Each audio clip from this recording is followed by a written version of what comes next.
Hope आप सब खैरियत से होंगे और खुश होंगे। तो चलें जी अपनी आज की वीडियो को स्टार्ट करते हैं।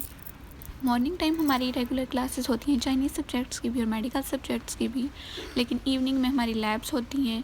डेली नहीं होती, वीक में 2 और 3 डेज़ होती हैं, अल्टरनेट डेज़ पे हो जाती हैं। सो ये मैं अभी लैब में जा रही थी। चाइना की मैं एक अच्छी बात आपको बताती चलूँगी, ये जैसे पब्लिक ट्रांसपोर्ट है बस, तो यहाँ पे जो आपको रेड सीट्स नज़र आ रही हैं ये स्पेसिफ़िक ओल्ड एज लोगों के लिए होती हैं, बूढ़े लोगों के लिए होती हैं। यहाँ पे हम लोग नहीं बैठ सकते, बच्चे नहीं बैठ सकते। तो जैसे ही कोई बूढ़ा आता है, अगर फॉर एग्ज़ाम्पल अगर बस में जगह खाली है तब आप बैठ सकते हैं, लेकिन जैसे ही कोई बूढ़ा आएगा आपको उठ के उसको वो सीट देनी पड़ेगी, क्योंकि यहाँ पे ये स्पेसिफ़ाई हैं उनके लिए। हमारी यूनिवर्सिटी चाइना के नॉर्थ में है। जब हम पाकिस्तान थे तो जैसे इन्फॉर्मेशन वगैरह लेते थे, उससे हमें हमेशा यही पता चलता था कि चाइना की सर्दी बहुत सख्त होती है। फिर जब इधर आए उस वक्त तो इतना आइडिया नहीं था, डर लगता था कि पता नहीं कैसी होगी, हम लोग उसको बियर कर सकेंगे नहीं कर सकेंगे। लेकिन ये है कि फिर साथ वो सारे बताते थे कि वहाँ पे फैसिलिटीज़ बहुत होती हैं, तो आपके लिए इतना मुश्किल नहीं होता। सो जब यहाँ पे आए तो इस टाइम ये हमारी फ़र्स्ट टाइम सर्दियाँ थी जो कि हमने चाइना में गुजारी हैं। अच्छा जी, चाइना की एक बात मैं आपको बताती चलूँ कि यहाँ का एक रूल है कि जो सेंट्रल हीटिंग है वो कोई इनकी स्पेसिफ़िक डेट होती है, आई थिंक अक्टूबर या नवंबर की कोई डेट होती है, तब पूरे चाइना में सेंट्रल हीटिंग स्टार्ट होती है, उससे पहले नहीं स्टार्ट होती। तो वो जो बीच का एक टाइम था वो काफ़ी हमारे लिए मुश्किल था, ना कोई हीटिंग सिस्टम था हमारे पास, तो हमें बहुत ज़्यादा मुश्किल होती थी। सितंबर, अक्टूबर, नवंबर में तो स्नोफॉल नहीं हुई, लेकिन ठंड इस कदर थी ना, मैं आपको बता नहीं सकती, बहुत ज़्यादा ठंड थी। ऑब्वियसली पाकिस्तान में तो इस तरह की नहीं होती, तो यहाँ पे हमारे लिए थोड़ा मुश्किल हुआ था, लेकिन ये है कि जब सेंट्रल हीटिंग स्टार्ट हो गया है तो उसके बाद बिल्कुल भी मुश्किल नहीं लगता। जब लाइक हम रूम्स में होते हैं या जब यूनिवर्सिटी जाते हैं, क्लास रूम्स में होते हैं, लैब्स में होते हैं, तो मतलब गर्मी लग रही होती है हमें, बसेस में या टैक्सीज़ में, वहाँ हर जगह हीटर्स होते हैं, तो उस टाइम आपको बिल्कुल भी फील नहीं होता। बस जब आप रूम से बाहर निकलें, हॉस्टल से हम बाहर निकलते हैं या क्लासेस से बाहर निकलते हैं, तब हमें पता चलता है कि टेम्परेचर इतना लो है।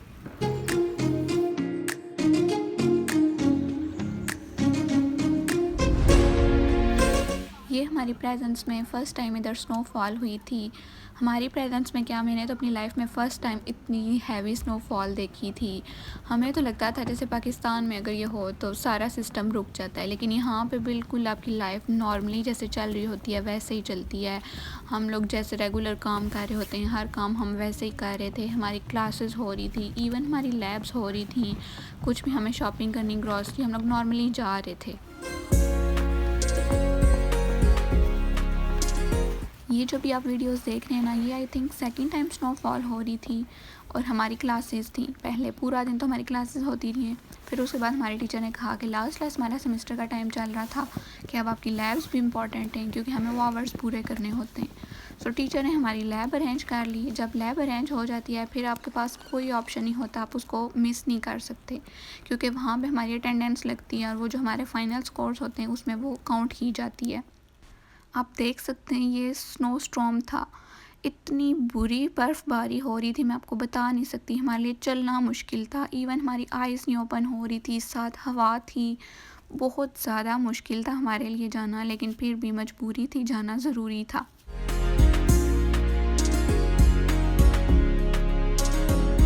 फिर हमारे लिए स्पेशल बस अरेंज की गई थी। आप देख सकते हैं कि चलना मुश्किल हो रहा था स्टूडेंट्स के लिए, लेकिन चलें, हमारी लाइफ का तो एक अच्छा एक्सपीरियंस। हम तो फर्स्ट टाइम इतनी हैवी स्नोफॉल देख रहे थे और स्टूडेंट्स मज़े से एंजॉय करते हुए जा रहे थे और मज़ा तो हमें आया था, खैर मज़ा आया था। और एक और चीज़ होती है स्नोफॉल में कि जब स्नोफॉल हो रही होती है उस टाइम इतनी सर्दी नहीं होती, लेकिन जैसे ही वो ख़त्म होती है, रुकती है, उसके बाद शदीद ठंड स्टार्ट हो जाती है।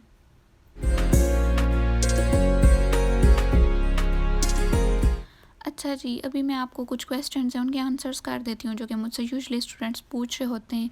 एक क्वेश्चन जो मुझसे काफ़ी दफ़ा पूछा गया है कि बुक्स हम कौन कौन सी लेके जाएं जब चाइना आएँ, तो इसका आंसर मैं आपको बताती हूँ कि आपने किस तरह से बुक लेके आनी है। सबसे पहली बात, अगर आप बुक्स से देख के पढ़ने के आदी हैं, आपको बुक्स से देखे बगैर याद नहीं होता, तो आप हार्ड फॉर्म में बुक्स लेके आ सकते हैं अपने साथ। लेकिन अगर आप नहीं हैं, आप इस तरह से मोबाइल से या लैपटॉप से देख के पढ़ सकते हैं या डिफरेंट लेक्चर्स लेके खुद नोट्स बना के पढ़ सकते हैं, तो फिर मैं आपको कहूँगी कि आप बिल्कुल भी बुक्स ना लेके आएँ। वो एक एक्स्ट्रा बर्डन होता है, एक्स्ट्रा वेट होता है।